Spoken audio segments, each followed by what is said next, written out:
before I get out of bed, after I wake up, I run scripture through my mind, like this morning's bit out of John 10, first half of the chapter, and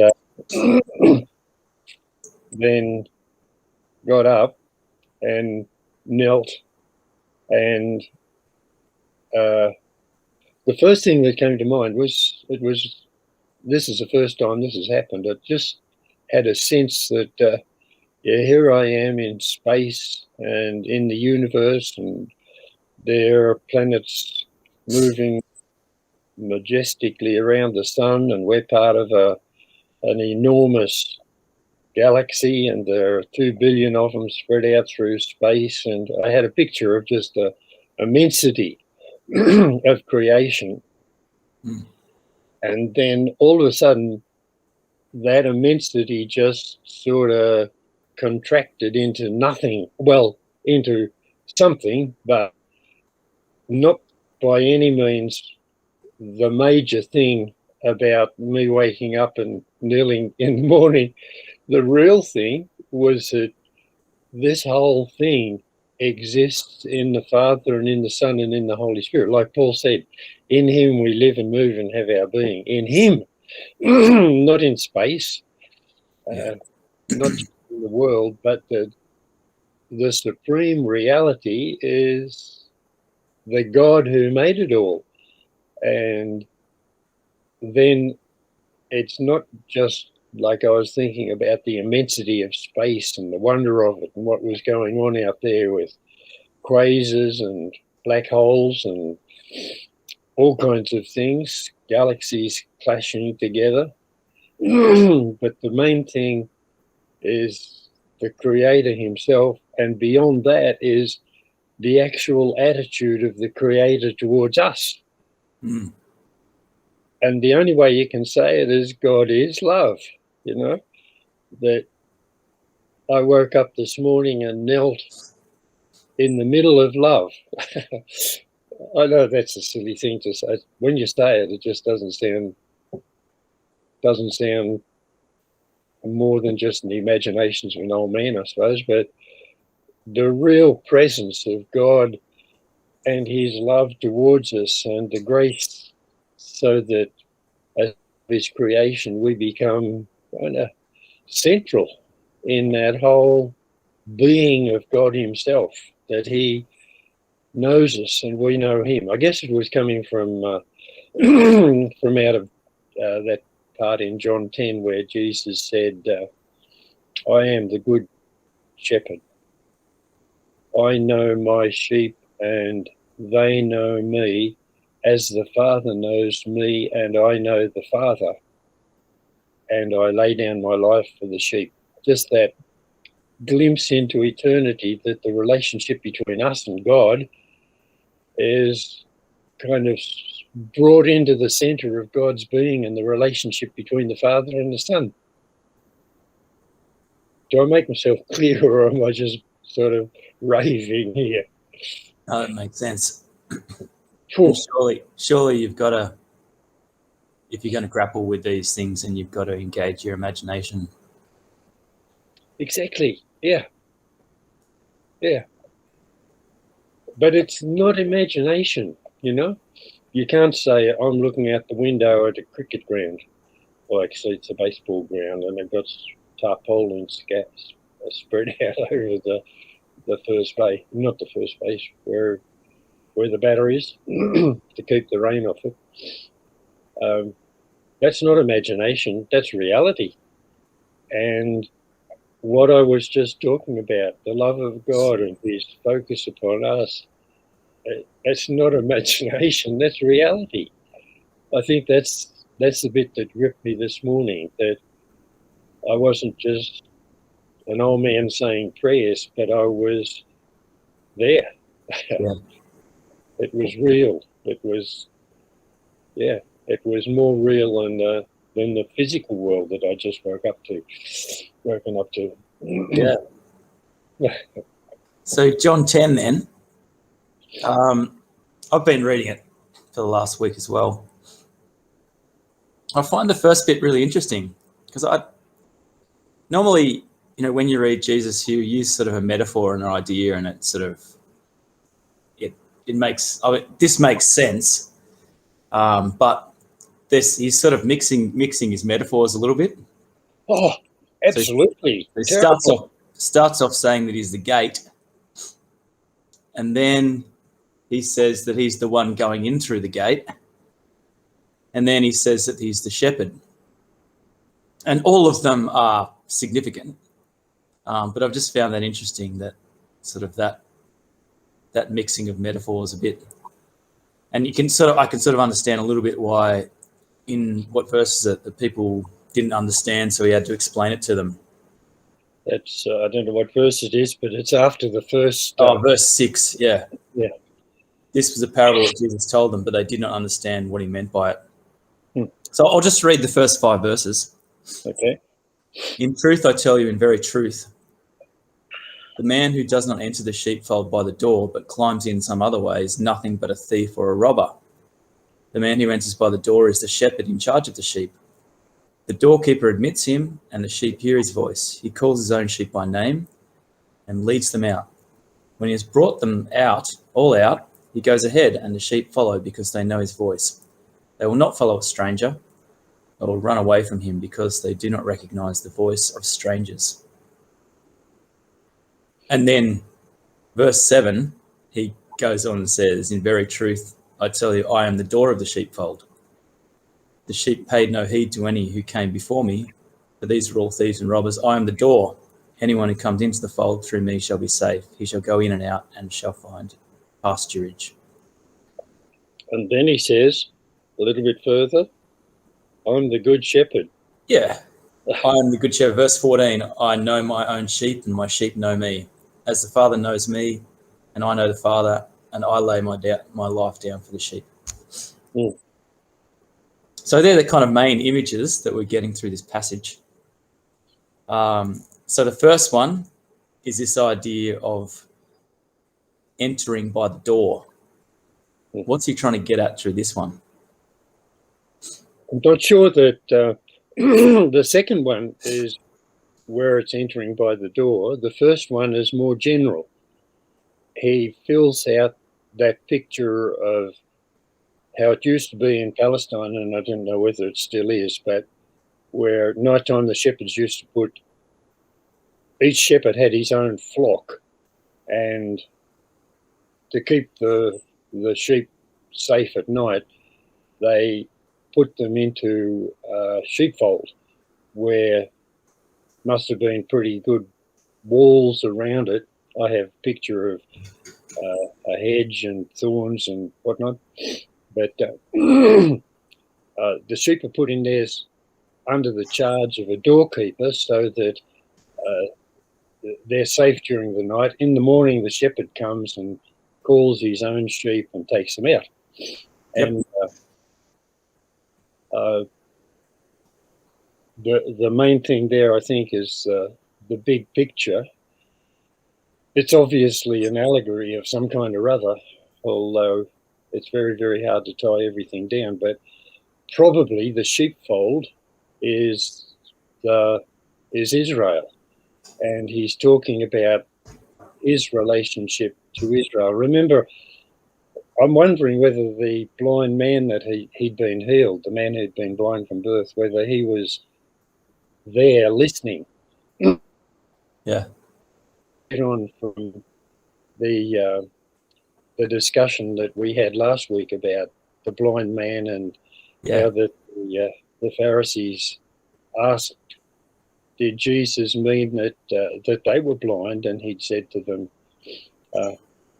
if you were blind, you'd have no sin. You would not be guilty. But because you say we see, your guilt remains. Yeah. And then straight away, in truth, I tell you, in very truth. So he's saying something that he thinks is very, very significant. That little phrase, I tell you in truth, in very truth, is saying, right, listen to this. Then he gives this illustration. And so he's pretty much saying that they're like thieves and robbers. Yeah, exactly. And I imagine the blind man sitting on the side nodding his head Mm. because they didn't have a sympathy for the sheep. And Jesus is trying to tell them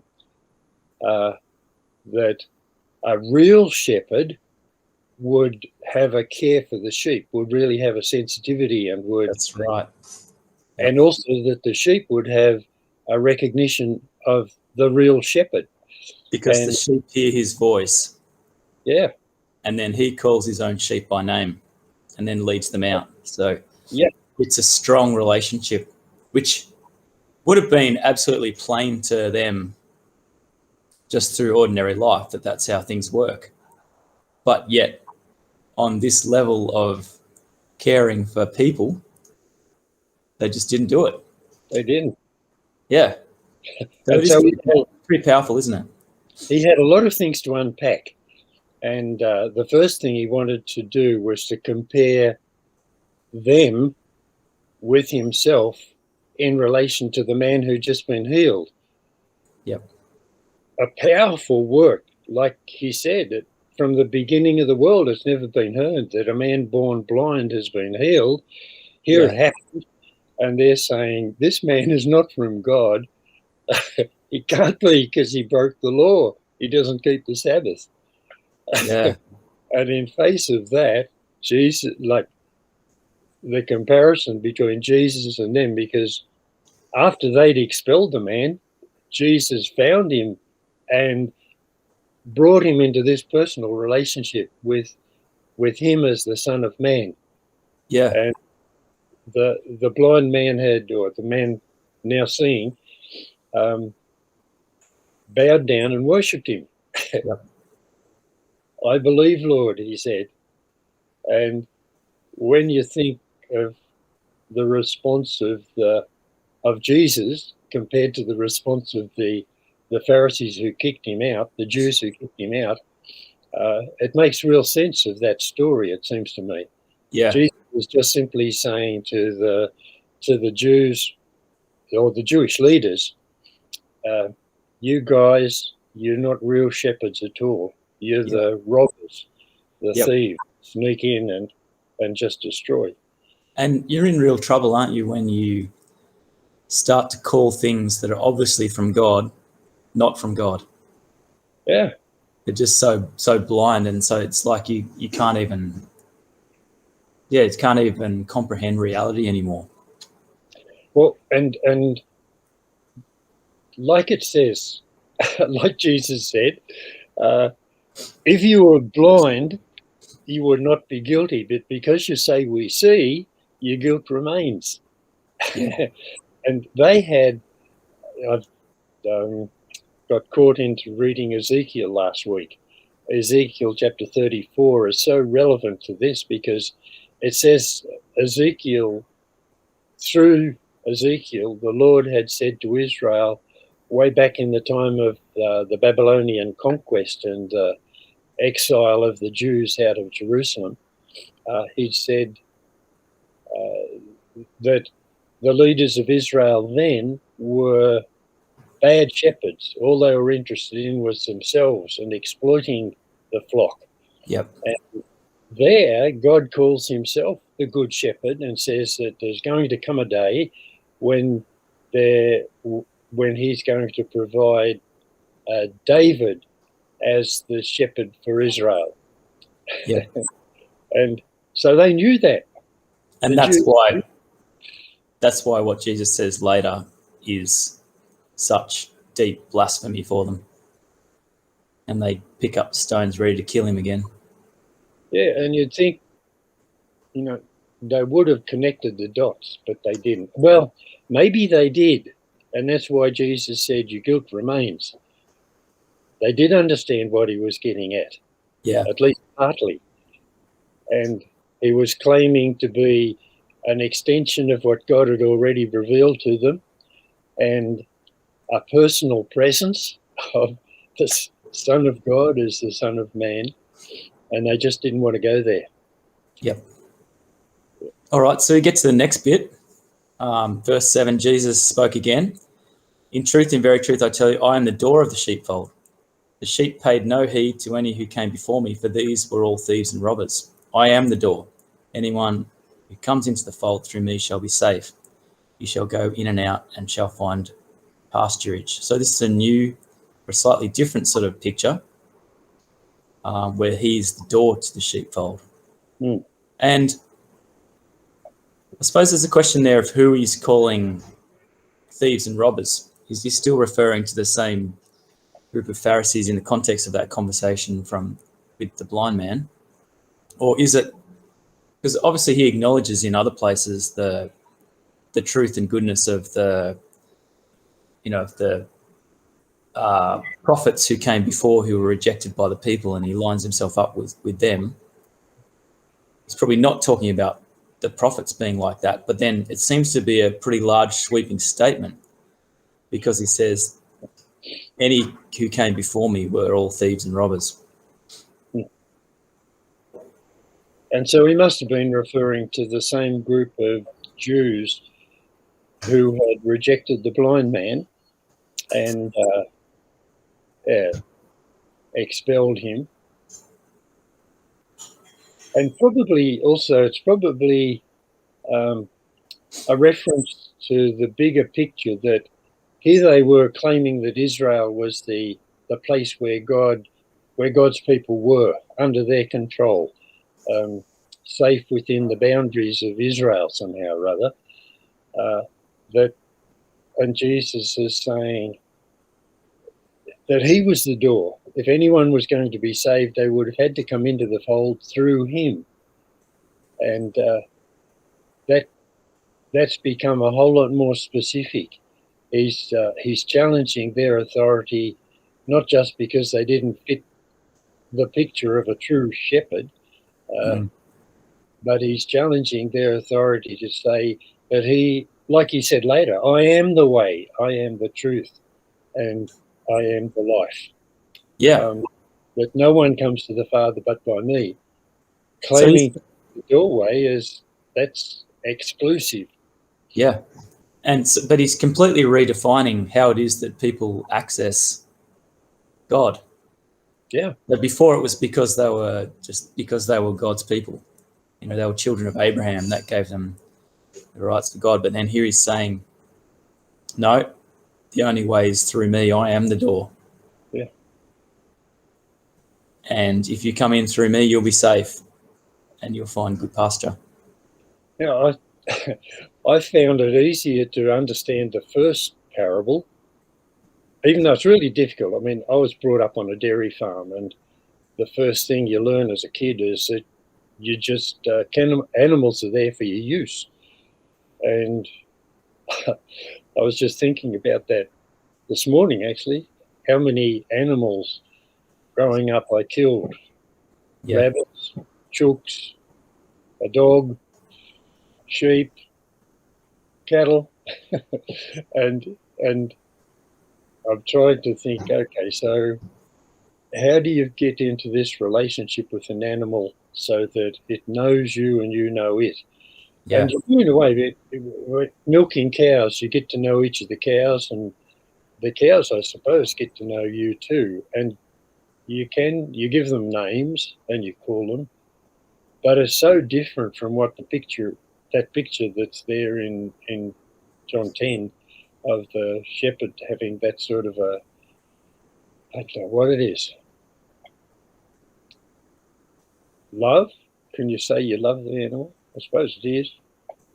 Well, it's also that the animals love the shepherd because they hear the shepherd's voice and they only follow the one whose voice they know. Yeah, is that love? I don't know. Anyway, I find it really hard to know who it is that comes in through the door. What we've been talking about is that we come in through the door that is Jesus into salvation, being safe and kind of belonging inside the sheepfold. Yeah. Then he'd been talking about real shepherds in that first bit, saying that these Jews who thought that they were the official leaders of Israel who could question the blind man and expel him because he didn't fit into their idea. It seems to me that somehow or other Jesus is also saying that if he's the door to the sheepfold, anyone who comes through him into the sheepfold is safe. Safe not just for themselves, but safe as a leader for the rest of the sheep. Because it's not just the sheep that come in through the door, but it's the shepherds as well. And that, I don't know if anyone else ever thought that, but it just seems to me that it's got an application now as well. And that one of the real problems with the church is that it's a career to become a minister or a priest or a pastor, you know? Yeah. You go, you qualify, you pass the board test, and then you're finally ordained and put inside the church as one of the leaders. That could happen, and the person might not come in through Jesus. That's, I think, a reality that everybody knows is true. But what do you do with that? Yeah. So the thief comes only to steal, to kill, to destroy. I have come that men may have life and may have it in all its fullness. I am the good shepherd. The good shepherd lays down his life for his sheep. The hireling, when he sees the wolf coming, abandons the sheep and runs away because he is no shepherd and the sheep are not his. Then the wolf harries the flock and scatters the sheep. The man runs away because he is a hireling and cares nothing for the sheep. I am the good shepherd. I know my own sheep and my sheep know me, as the Father knows me and I know the Father, and I lay down my life for the sheep. So there, I suppose he's defining, like I said before, he's defining the whole relationship that we have and safety and salvation and connection to the Father through him being the one who we come in through, saying that I am the door. And that's only going to be a safe and good thing if you know that he is good and that he has our very best intentions in mind there.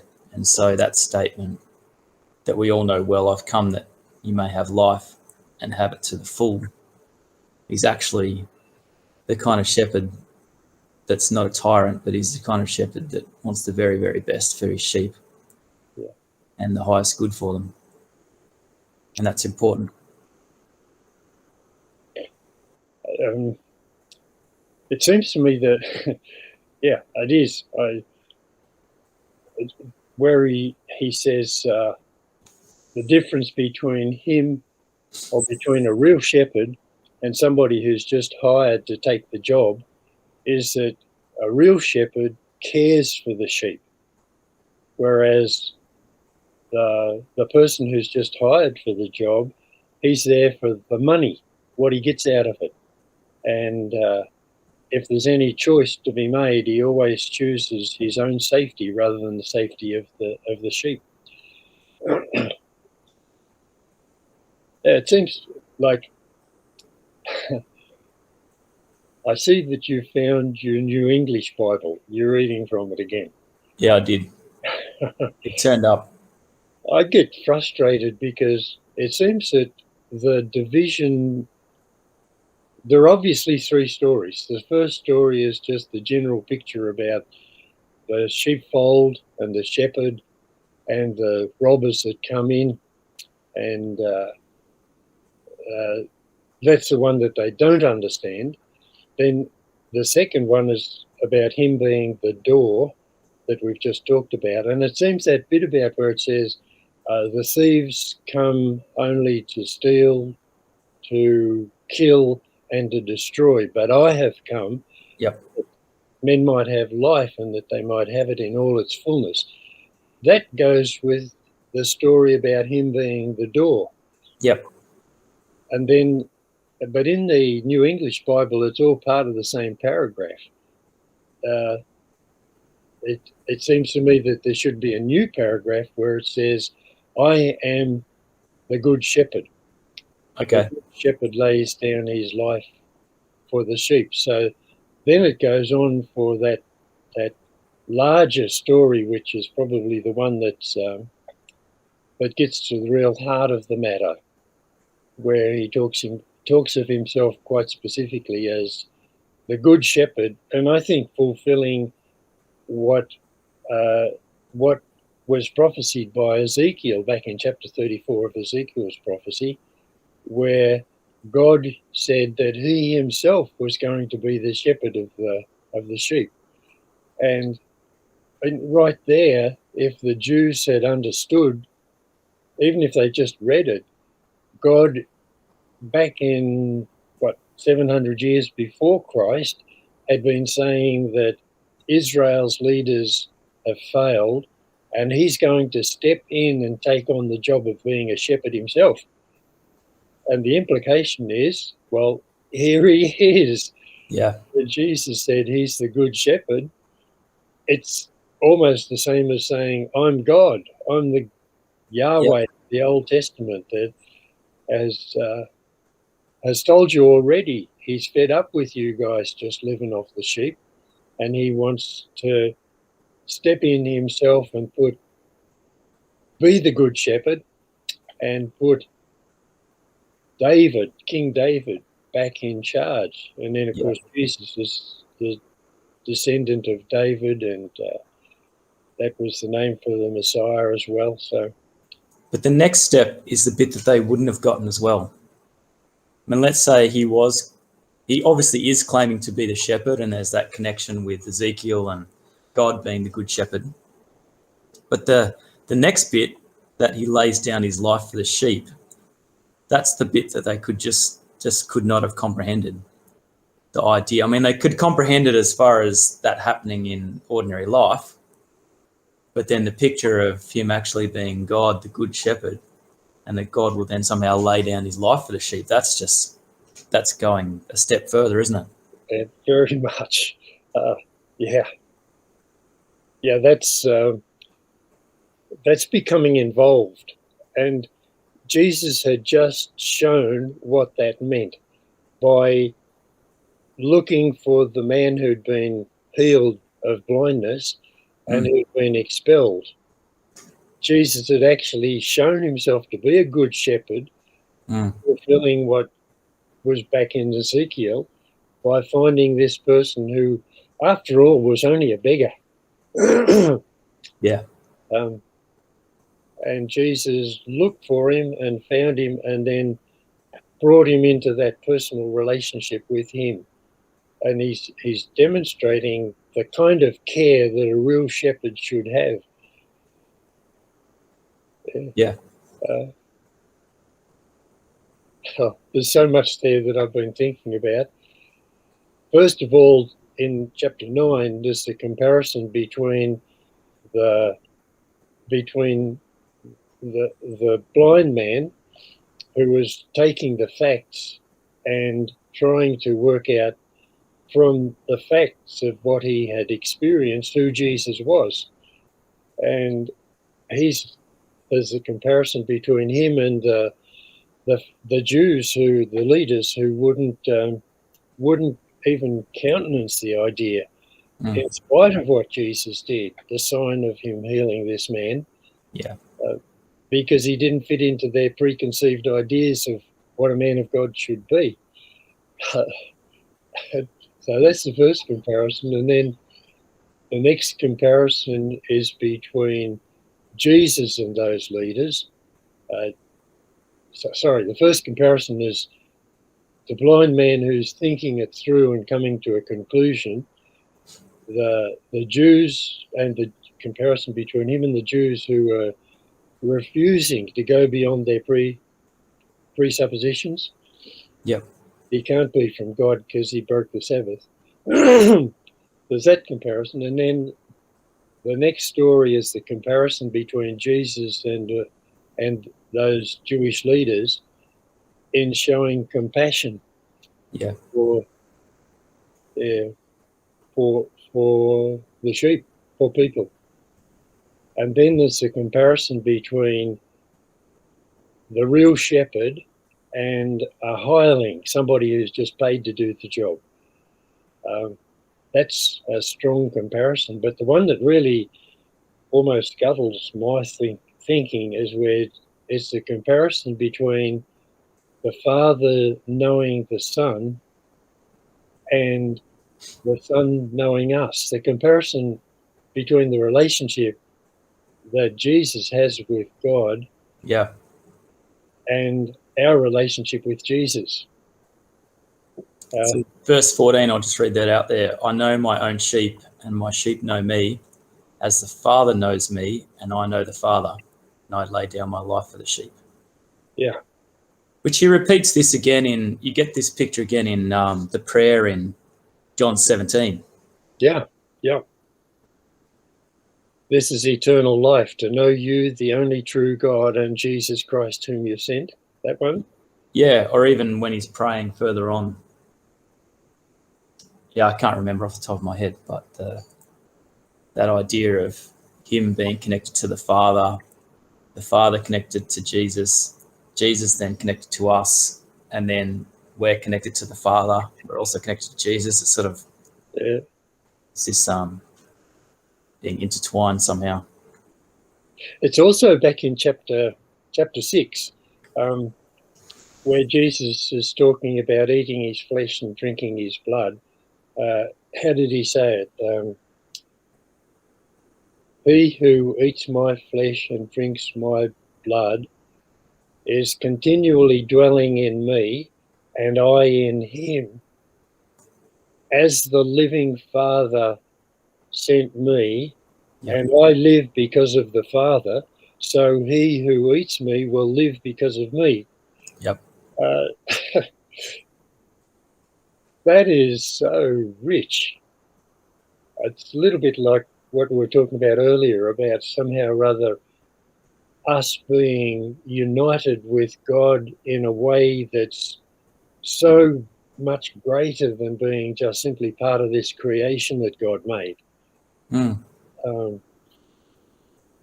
Yeah, that's the purpose, that we should know God as God knows us. There is a place in 1 Corinthians chapter 13, isn't it? Then now we can only see through a glass darkly, but then we shall know even as we are known. But yeah, that's talking about something that's way beyond my understanding, my ability to understand. But it's a reality. I can believe that. It's a reality because this is what Jesus said. Yeah. And this is a theme that we've been talking about the whole way through, that at the heart of our response to God, it's not about your sort of utility and what you can do and that sort of thing, but it's just about getting close to him and knowing that he knows you and he loves you, Mm. and living out of that reality. And that's sort of re-emphasized again here. It's probably also tied in with what Jesus actually did. He goes on there to say, if I remember rightly, the Father loves me because I lay down my life in order to receive it back again. Yep. Verse 17. Nobody steals it from me. Yep. I have the right to lay it down and I have the right to take it back. This charge is given to me by the Father. And the only way to understand that is to think Jesus is talking about something that's outside of time altogether. That it's the kind of relationship that the Father and the Son have, that they planned and agreed upon before time began, that the Son of God should become the Son of Man and should surrender his life voluntarily so that he could take it back again in a new way. And that after the resurrection of Jesus as a man, that somehow God himself was different, Mm. and we were included in that difference. That Jesus became one of us and died so that we could become one of him, one of God Yeah. in his resurrection. And that's so much obvious, so much, just stepping forward at some invitation in church to have your sins forgiven. I mean, that's part of it, but there's just so much more. Yeah. The real adventure is diving down into that relationship Yeah, and to sort of living out that knowing that you're loved and being part of that Godhead, the sons and daughters of the living God, yeah, and the relationship that involves. yep. Yeah. And uh, and faith means to believe in Jesus like that. Yeah. And I wondered, scares me to think of how slow I have been to actually grasp the fact that I have been united with God through what God did through Jesus, in Jesus Christ. And just to accept, like it says, my sheep know me. And I think I'm only just beginning to know Jesus now, Yeah. after goodness me, 60 years or whatever. Yeah. We've run out of time. Next time when we start off, we'll just talk about that idea of there are other sheep of mine not belonging to this fold who I must bring in, Yeah. and they too will listen to my voice. Yeah. But yeah, that's probably a good place to finish. Thanks, Laurie. Thanks. See Yeah. you soon. You make me think good thoughts. Thank you. Yeah, we'll keep going with that. Pleasure. See you later.